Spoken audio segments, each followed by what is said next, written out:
सरदार अतीक अहमद ख़ान साहब की मज़ीद वीडियोज़ के लिए हमारा यूट्यूब चैनल सब्सक्राइब करें और बेल आइकन पर क्लिक करें।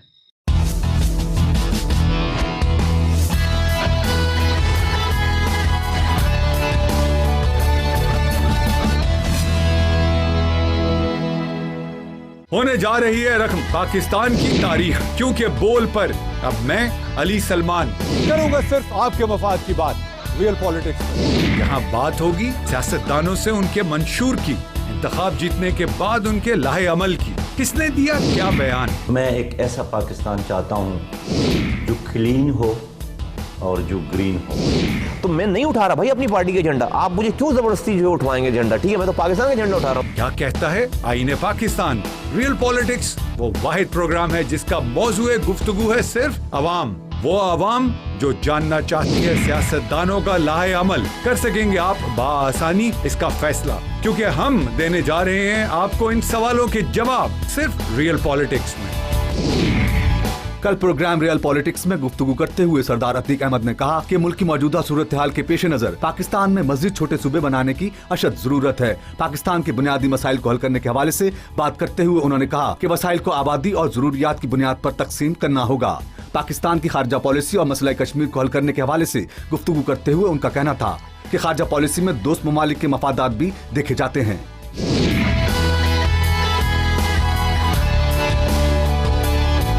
Welcome to real politics. मैं हूं अली सलमान, मैं हूं बोल, मैं हूं पाकिस्तान। पाकिस्तान जिंदाबाद। ख़वातीन और हज़रात, real politics the only show with an agenda, the only show with an objective आप लोगों को एजुकेट करना, आप लोगों तक नॉलेज ट्रांसफर करना, खुद सीख के। सबसे पहले मैं एज अ तालिब इल्म इन बड़े बड़े लोगों से, इन पॉलिटिकल पार्टीज की लीडरशिप से सवाल करता हूं, पूछता हूं, जानता हूं, समझता हूं और सोचता हूं, फिर आप तक लेकर आता हूं कि हमारे पाकिस्तान का, हमारी हुकूमत का कॉन्स्टिट्यूशन क्या कहता है, आइन क्या कहता है, इनका बनाया हुआ मैनिफेस्टो क्या कहता है। और जब जब इनको पाकिस्तान पर रूल करने का मौका मिला तो इन्होंने किस तरह अपने मैनिफेस्टो को ट्रांसलेट किया आपकी बेहतरी के लिए। आज हमारे सेकेंड राउंड में एक बहुत बड़ी शख्सियत फिर दोबारा हमारे साथ मौजूद है, ऑनर्ड, ऑब्लाइज्ड एंड इंडेटेड। इससे पहले कि मैं इनका तारुफ करवाऊं, आइए चल के पहले देखते हैं एक पैकेज।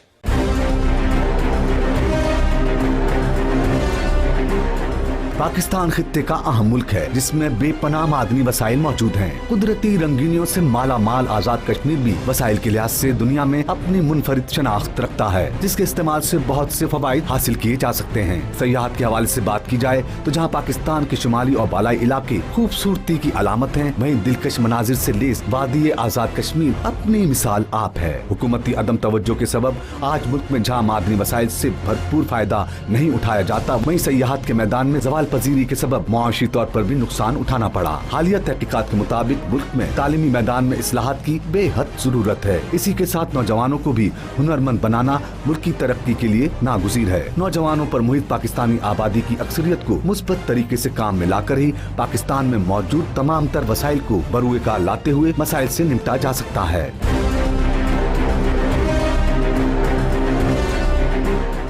जी ख़वातीन और हज़रात, पैकेज देखा आपने। कुछ बहुत स्पेसिफिक, बहुत प्रिसाइज सवाल हैं जो हम इनसे पूछेंगे। फॉर्मर प्राइम मिनिस्टर आज़ाद जम्मू कश्मीर सरदार अतीक साहब हमारे साथ मौजूद हैं। अस्सलाम वालेकुम सर। वालेकुम अस्सलाम। अवाम को ये पता होना चाहिए, कश्मीर की अवाम को, पाकिस्तान की अवाम को, कि हम 1200 के 3 मतलब मैं प्रोजेक्ट्स का जिक्र करो, RLNG के प्लांट पंजाब में लगा रहे हैं। Punjab government supported by the federal government लग रहे हैं, जिसके लिए LNG इंपोर्ट हो रही है। 42 इंच डायक का पाइपलाइन डल रहा है, वो LNG कराची से ट्रांसफर होकर आएगी।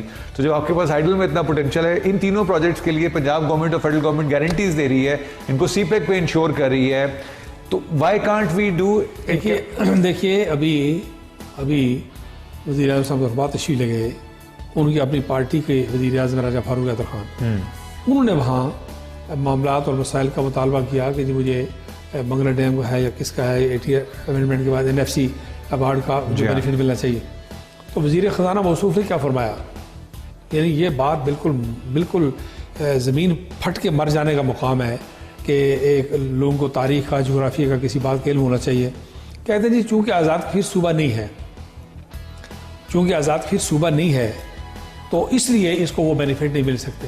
यानी मतलब ये है कि पहले आप हिंदुस्तान की ख्वाहिश पर कश्मीर को तकसीम करें, इसको सूबा बनाएं। सूबा क्यों बनाएं? यूनाइटेड नेशन के डॉक्यूमेंट में आपने तकसीम किया हुआ है, UNCAB रेजोल्यूशन में आपकी जिम्मेदारी है आज़ाद कश्मीर जो है वो ग़ुलाम इसहाक़ खान के और यहया खान के ज़माने से सरदार अब्दुल क़य्यूम खान की तहरीक पर फॉर ऑल प्रैक्टिकल पर्पसेस एक सूबे के जो इख्तियारात है वो सूबे की हैसियत इंजॉय कर रहा है। हाँ। लेकिन उसका पॉलिटिकल स्टेटस आप चेंज नहीं कर सकते, गिलगित बल्तिस्तान का चेंज नहीं कर सकते। आप ज़रा गौर कीजिए जो बात मैं कहने जा रहा हूँ इस पर, ठंडे दिल से बाद में भी गौर कीजिएगा, ऑन एयर करें या ना करें। आप इस पर गौर कीजिएगा कि नरेंद्र मोदी ने 6 लाख फैमिलीज़ को तैयार किया है जिनको जाली डोमिसाइल दे के वो श्रीनगर में आबाद करना चाहते हैं। आबादी का तनासब बिगाड़ें, डेमोग्राफिक कम्प्लेक्शन। जम्मू में उन्होंने अभी जो सीटें ली हैं उनमें से कुछ लोग जेल और गुजरात से पंजाब के महाजर गए हुए हैं जो वहाँ जाके आबाद हुए, वो भी आबादी का तनासब वहाँ बिगाड़ रहे हैं। ठीक हो गया। वो 30 लाख के करीब आदमी वहाँ, 6 लाख फैमिलीज़ का मतलब 30 लाख आदमी, 30 लाख के करीब आदमी जायद ला के आबाद कर रहे हैं जिनके खिलाफ आर पार के लोग मुजाहरे कर रहे हैं। इधर क्या हो रहा है, आपने 10 लाख आदमी गिलगित बल्तिस्तान का सूबा बना के तो आप चाहते हैं कि उस हक से महरूम हो जाए। 20 लाख आदमी पाकिस्तान में जम्मू कश्मीर का माजर है उसको वोट के हक से महरूम करके सुप्रीम कोर्ट में केस करवाया है उन्होंने, आज़ाद कश्मीर की सुप्रीम कोर्ट में, उसको महरूम करना चाहते हैं। यानी वो 30 लाख वोट का इजाफा कर रहा है हिंदुस्तान, आप 30 लाख वोट कम कर रहे हैं। यानी ये आप देखें, ये खिदमत कर रहे हैं इस मुल्क की। और कहते हैं आज़ाद कश्मीर में वज़ीर ख़ज़ाना ने कहा अपने प्राइम मिनिस्टर को, यानी रूए ज़मीन की सबसे बड़ी धांधली जो भुट्टो साहब ने 75 में की थी, उसके बाद दूसरी बड़ी धांधली है जिसके तहत आज़ाद कश्मीर में मौजूदा हुकूमत बनाई गई है।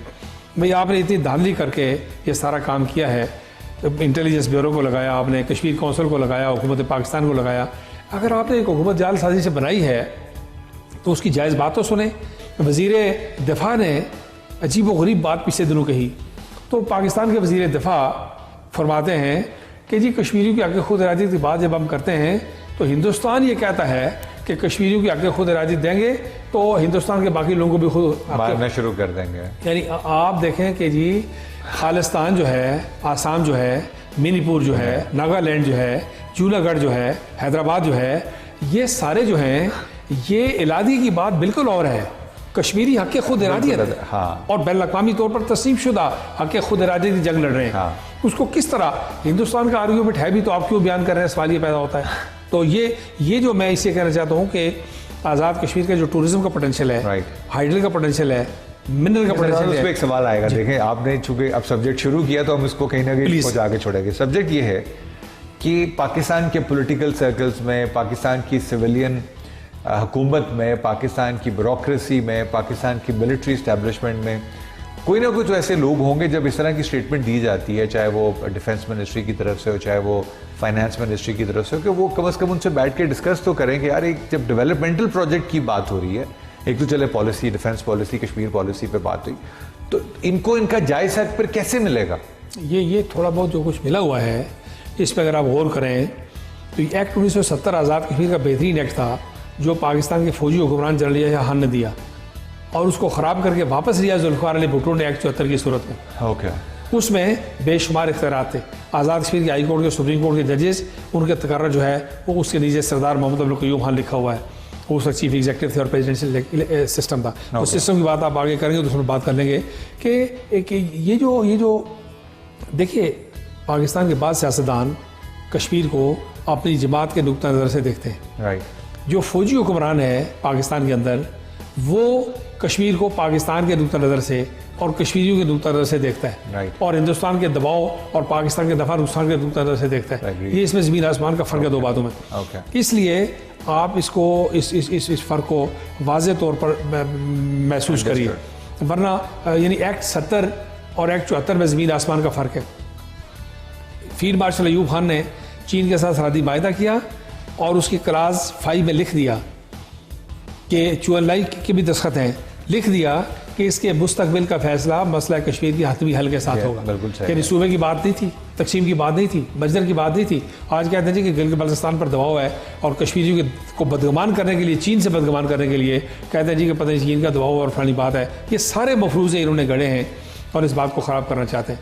यानी अक्सर चीन के मामले में माओ ज़ेडुंग जिंदा थे तो सवाल ये पैदा होता है कि चुएलाई बहुत बड़े चीन के लीडर थे, उन्होंने एग्रीमेंट किया और उन्होंने इस अक्साई चीन के 12,000 मुरबा किलोमीटर इलाके के ऊपर कश्मीरियों का हक